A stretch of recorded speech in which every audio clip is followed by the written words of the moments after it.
I think writers have a tendency to be perfectionists. I think we want every word that goes onto the page to be the perfect word. And that can really kind of block us. And so I think that we need to give ourselves the permission to be imperfect and be okay with putting down words and sentences that we might know are not our best, but to remember that this is not your last chance, that you can come back to it, you can revise it, and honestly, sometimes create something almost unexpectedly beautiful when you come back to it. Welcome to the Write It Scared podcast. I'm your host, Stacey Fraser, a formerly repressed creative soul turned fiction writer, story editor, and author accelerator certified fiction book coach. At Write It Scared, we tell the truth about why writing a novel is so hard by acknowledging that most writers grapple with two stories. The one they want to put on the page to the best of their ability, and the often subconscious internal story that prevents them from doing it. This show is designed to help you identify and rewrite the internal narrative holding you back while you discover and write the story you want to tell and learn all the tools to help you do that successfully. Join me each week for a new episode where we'll talk about writing to deepen our understanding of the craft and of ourselves as writers. Writing a novel is an inside job that we do not do alone. Welcome to Write It Scared. I'm glad you're here. Let's dive in. Hi, writer. Welcome back to another episode of the Write It Scared podcast, where we talk about the brave and messy act of crafting our novels so that we can do it with more compassion, more confidence, more clarity, and not feel so damn alone. I'm your host, Stacey Fraser, and today I have an amazing guest interview to share with you. I'm in conversation with author Gloria Huang about her debut middle grade fantasy novel, Kaya of the Ocean, which is an adventure in exploring and embracing who you are and also touches on childhood mental health struggles, the immigrant experience, and the complexities of growing up in our complicated world. But before I give you her bio and we jump into the interview, I did want to remind you that my small group book coaching for commercial fiction writers who are working through the story development stages or in need of drafting support is going to open back up for enrollment. Cohort will start in September and run through the first week of December, so it's 3 months. And if you are interested in this level of support that will help teach you about story structure, character arcs, narrative drive, and also help you with the emotional roller coaster side of writing a novel and give you the structure and the accountability that will help you create a story that you're proud of, and you want to do this in a safe and supportive community, then consider filling out the interest form now and getting on the list, because I do expect these cohorts to fill up and the space is limited. So I will pop a link in the show notes for you to get more information. All right, now here is Gloria's bio.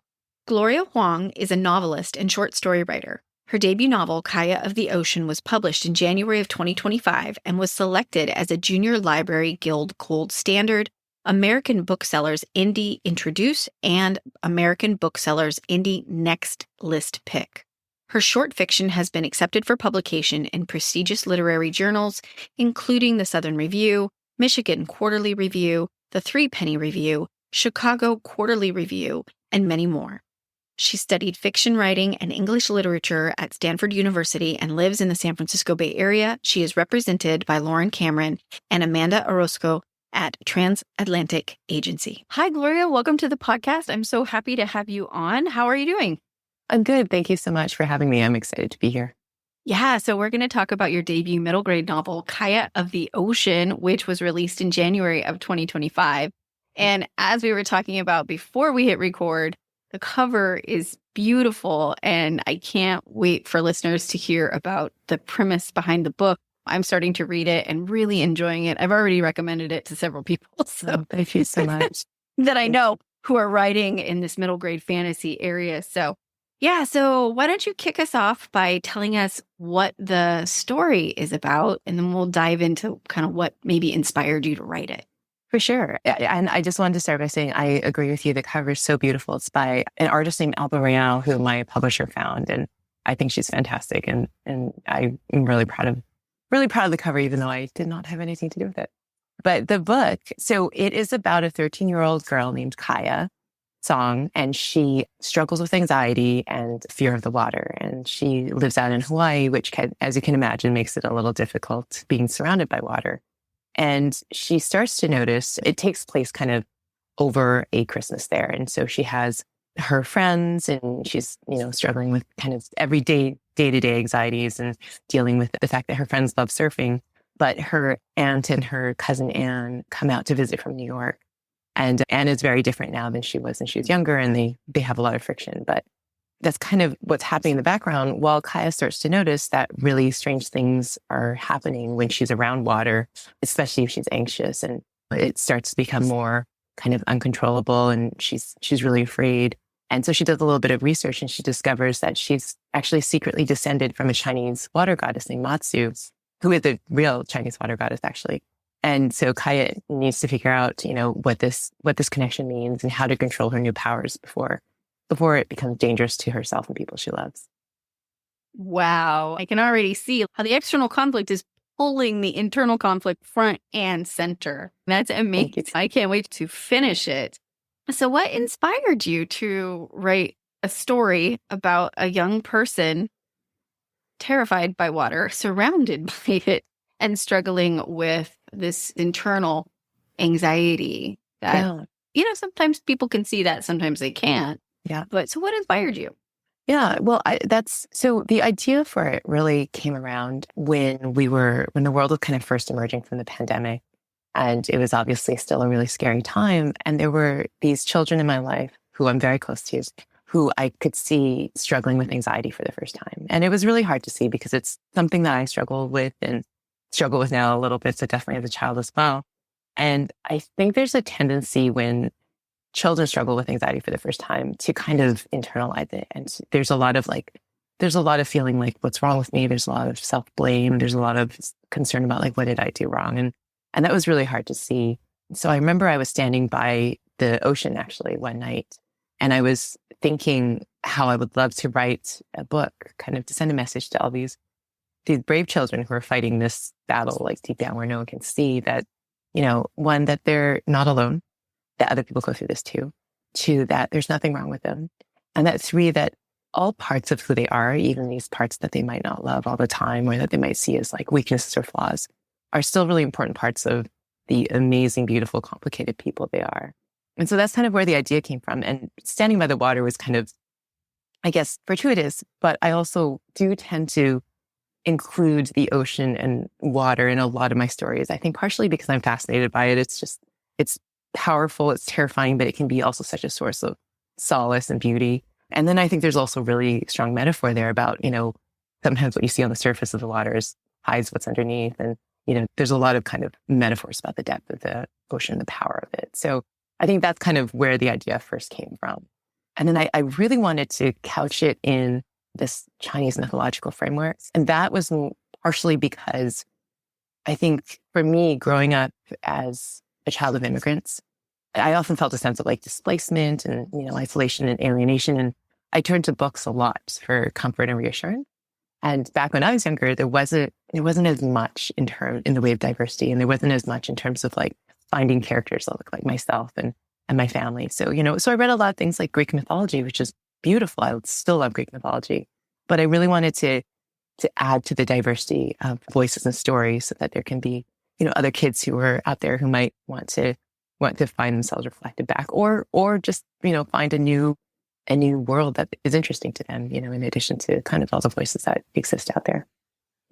Thank you. That was such a beautiful and eloquent answer to what the inspiration that brought this book into the world.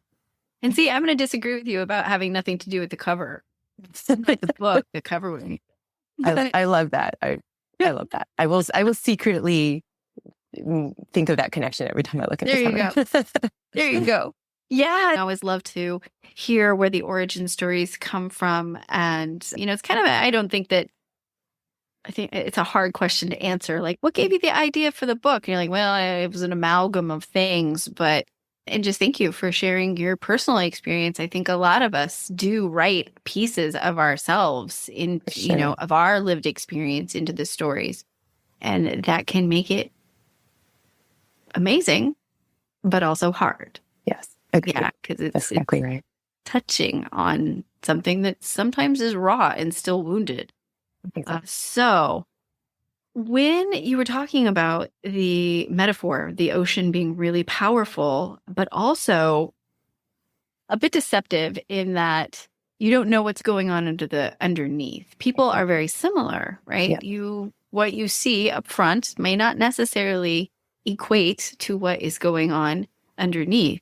I'm curious to how you went about portraying the anxiety that a young person might be feeling and how you were able to put that on the page in a way that the reader could experience it. Yeah, what was it like to try to write about anxiety from a young person's perspective? Even though, and you yourself were writing as you're an adult. Yeah. Yeah. No, I think that is a really important question to ask. I think writing about anxiety was one of kind of the components of the novel that I wanted to be the most deliberate and careful about. I think the first thing I wanted to make sure was that I was not overgeneralizing and trying to speak as an authority to the experience of anxiety, because there's no such universal experience. I knew everyone will experience it differently. And so I really wanted to kind of just make sure that I was portraying this as like an experience. But while doing that, make sure that I was being as authentic as possible and pulling from, a personal experience, so that it wasn't, my main goal was kind of to show children or adults who read this, like, here is somebody who is experiencing anxiety one way, and here are some ways that it can be resolved, or some meaning you can take from it. So for Kaya, for example, one of the things she does throughout the first kind of part of the book is she really tries to hide the anxiety. And I think this kind of goes to your very astute observation about the ocean and, being a metaphor for anxiety. She starts out and she's very kind of academic, and she's very well put together, and she has these friends, she has this family, but she really tries to hide the anxiety. She wears, long sleeves to hide the scratches from when she's scratching and she's anxious, and she tries to make sure it's under her hair, partially because she's dealing with a lot of shame and doesn't want people to know about it. And that's one of the things I wanted to address, just like how important it is to be able to like reach out and talk to people and know that you're not alone and know there are people there for you. But the other part was that she is the daughter of Asian immigrant parents, and there is a tendency, I think, culturally, and again, I don't mean to overgeneralize, but there is often a tendency for that not to be as open a topic. And so I think she encounters that a little bit where she tries to talk to her parents. And I think parents in general are very afraid to confront that there might be something wrong with their child, or that their child might not be happy. And I think this is multiplied a lot with the cultural kind of constraints. And so her parents are very quick to be like, no, like, you just need to sleep. You just need to, exercise. You need to eat well. And almost like wishful thinking that it can take that away. And that becomes part of the problem that has to be addressed in the later part of the book. But to answer your direct question, I do think it is just such an important question, how to portray something like anxiety or any mental health struggle. For me, the key thing was to always just try and stay authentic, and always to try to remember that I'm not trying to present an authoritative universal view, but this is one way that someone experiences it and can learn to cope. Right. I think that drawing on your own personal experience as a writer gives you the window to be able to do that, to speak of it as an experience, as, one experience, not as a universal, this is the way it is kind of thing. Yeah. Yeah. And I totally can align with the idea of anxiety being minimized in the young adult population, and how it can be made worse in certain cultural, and in certain, I know from my own, and the way I was raised, very straight-laced, nose to the grindstone, don't talk about feelings type of people who are wonderful. And I love them, by the way. If you're listening, love you.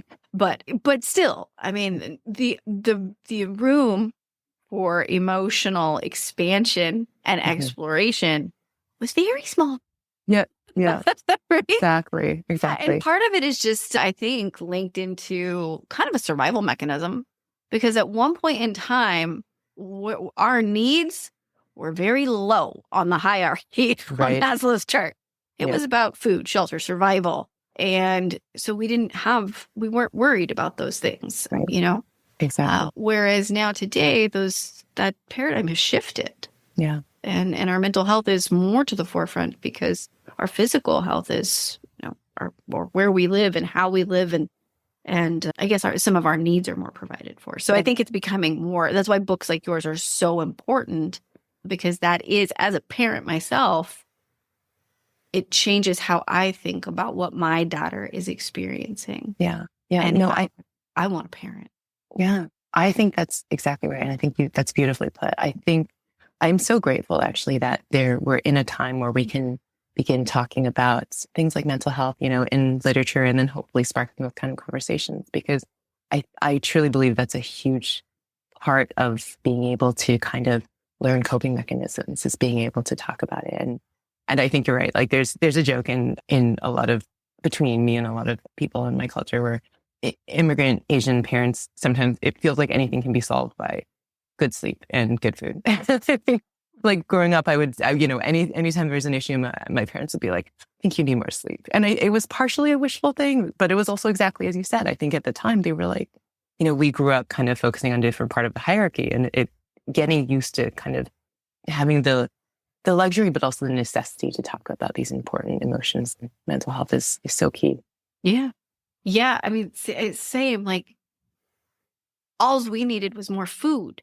Right. Right. You're upset. You go to grandma and she feeds you. That was my experience. Yes. Right. Yeah. Actually, she fed the world as many as she could, because where she came from, that was scarcity. That was something that was scarcity. So that was a solution, So yeah, it's so interesting how nuanced and layered our experience in life is. And, True. I don't know if, I think almost a lot of people know this quote, but I love the Maya Angelou quote that says something along the lines of, you can't do better until you know better. Mm-hmm. And so I think it's books like this that kind of broaden our horizons and our scope and our experience. And then we can do better for the next generation, for the generation after that. So, and it becomes a ripple effect in the world. So that's why I think that books have the power to change and shape lives and save them on some level. So yeah. Oh, so good. Well, thank you. I mean, we went deep. Yeah, we did.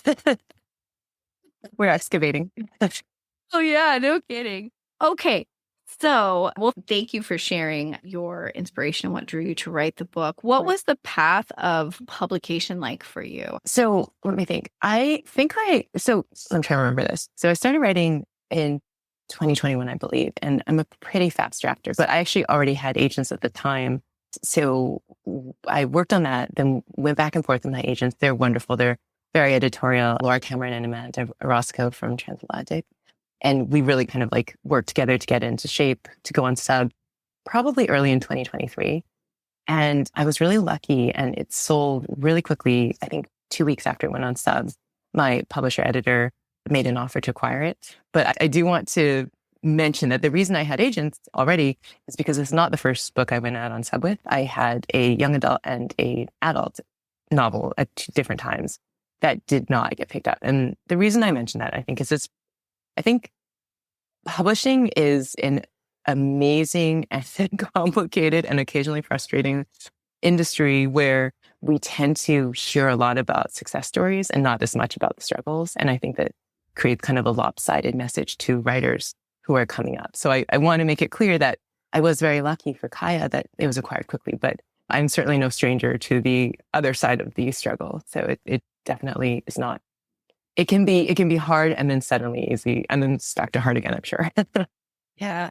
And I'm so thankful that you are willing to share and express that, because I agree. We tend to focus on success stories, and that's, kind of like that saying, an overnight success was 10 years in the making or longer. Right. Exactly. No, it's true. So in that vein, a big part of this podcast is about exposing the unhelpful internal narratives that writers face when they're crafting their novels that keep them from writing their books. And my hope is that they hear things like that. This wasn't my first book. This is actually book number 3 that got picked up, or things like that, that they will realize that they're not alone, that the writing game is not about one night successes or, one stop shop successes or anything like that. It's a practice and it takes time.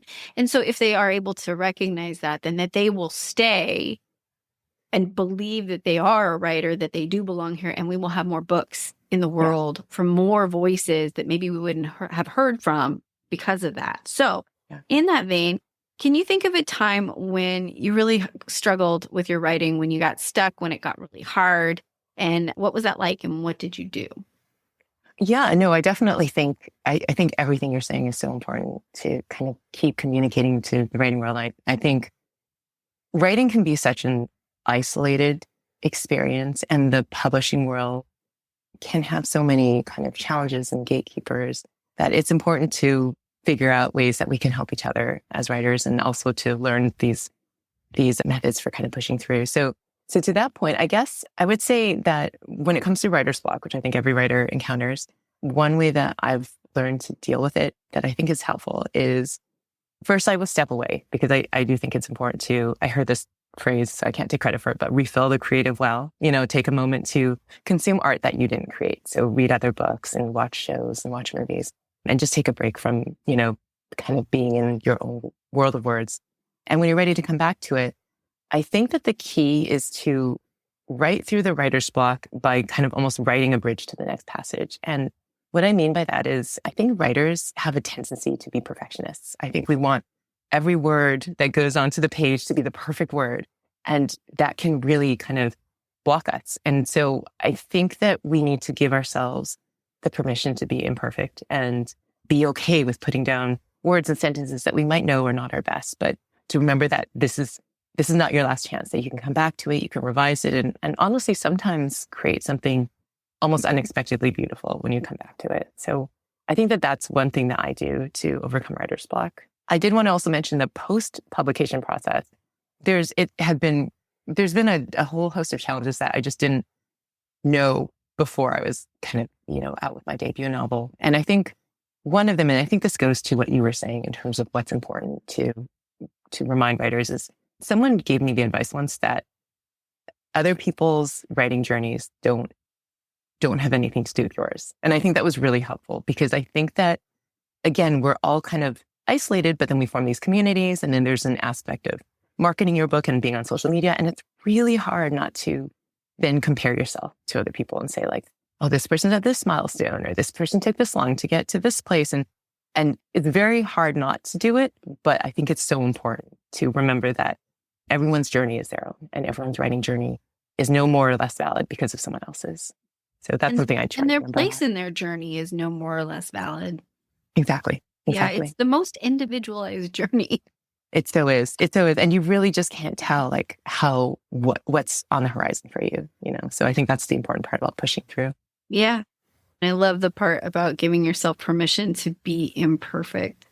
I was talking to another writer a couple of weeks ago, and one of the kind of the double-edged sword is, like, I get so excited for other people when their books, hit the world, and I'm so excited for them. But in the same breath, I'm like, how long have I been at this, and what do I have to show for it? Yeah, no, exactly. No, I completely. There's human nature in that too. It's very natural. Yes. You're just like, oh, it's okay. Yeah. No, I self-soothe. No, I completely agree. I think we all kind of have that, where we're so happy for someone, at the same time worried kind of like what this means. And it's much easier said than done, but definitely something I try to do. The awareness, just even having the awareness that it's a thing.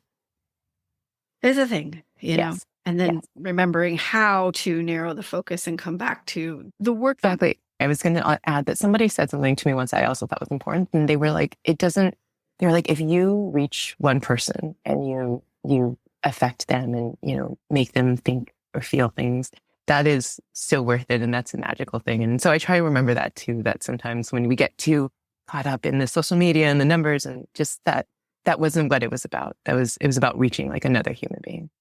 Oh, I love that. So you've been writing for quite a while. So what have you learned about yourself and your writing process along the way? So I've learned a couple of things. One thing, I love this. I love the writing community's love of kind of coming up with adorable labels. So I'm sure you've heard of the plotter, the pantser, and the plantser. The plotters being people who like very detailed outlines, and pantsers who write by the seat of their pants, and plantsers who are kind of a mix of two. I've definitely learned that I'm a plantser. So I the way that I write is I'll come up with an outline, but it's very high level. I do like 3 bullet points per chapter at most. And then when I write, I kind of let the writing take me on whatever journey it goes.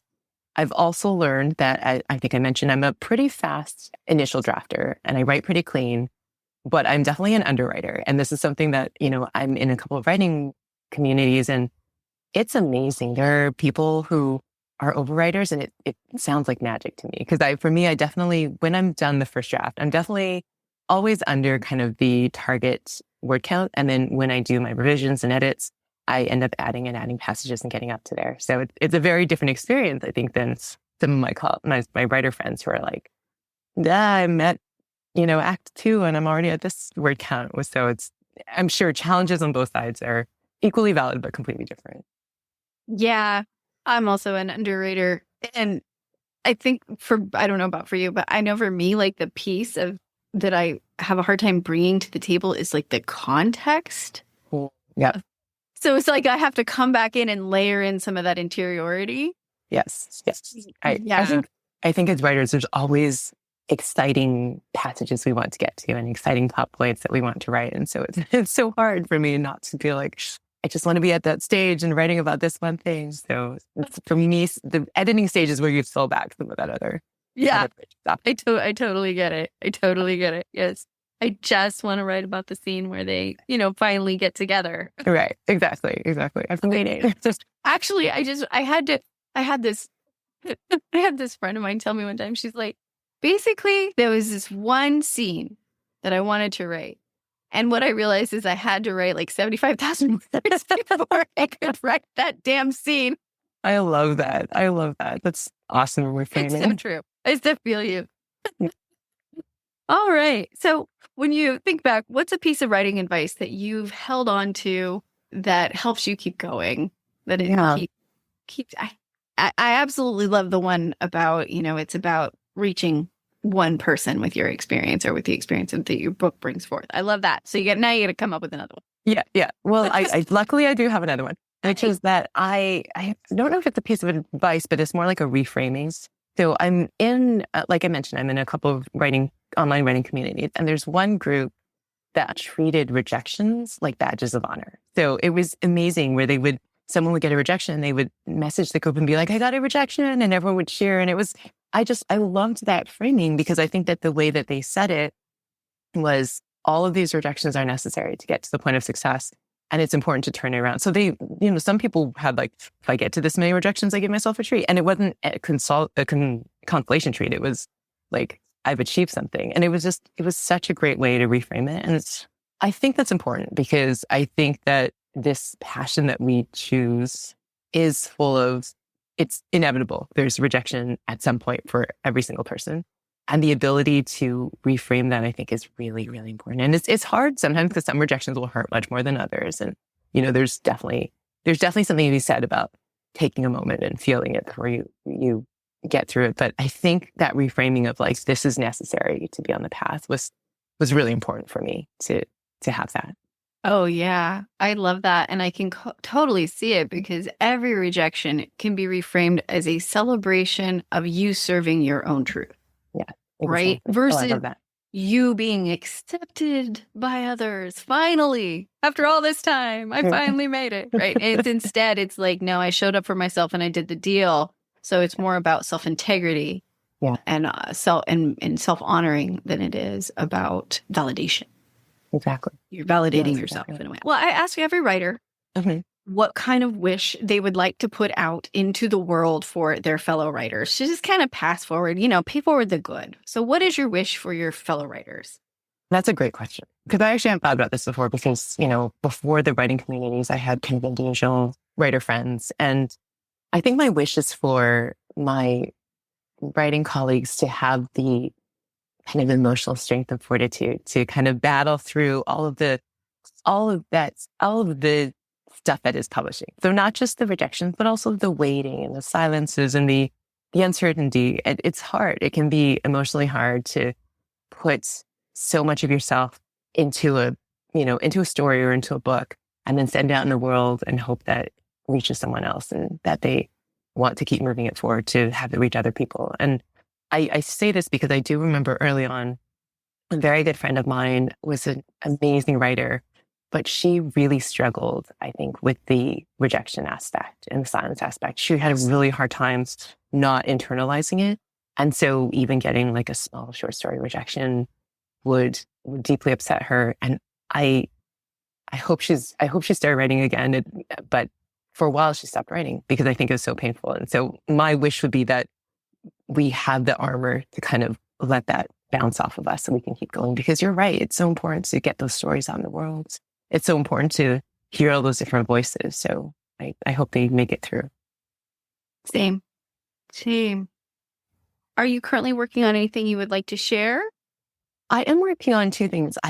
So one is that I've actually sold another middle grade novel. It's not been announced yet, so hopefully I'll be able to share more details about it soon. But I can say that it's another contemporary fiction with light fantasy or speculative elements. So I definitely have a type, I would say.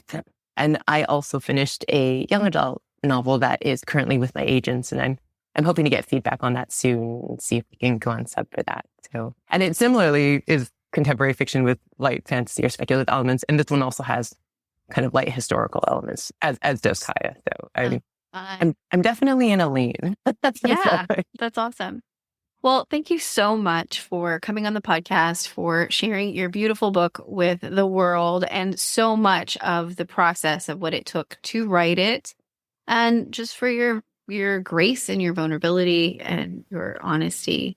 Thank you so much for having me here. Yeah, it's a wonderful conversation. Oh, thank you. Where can listeners find you and find your book? Sure. They can find me I have an author website, gloriahuang.com. I'm also on Instagram and Threads. My Instagram handle and Threads handle is Layla S. Writes. It's a nickname. It's LAILAS Writes.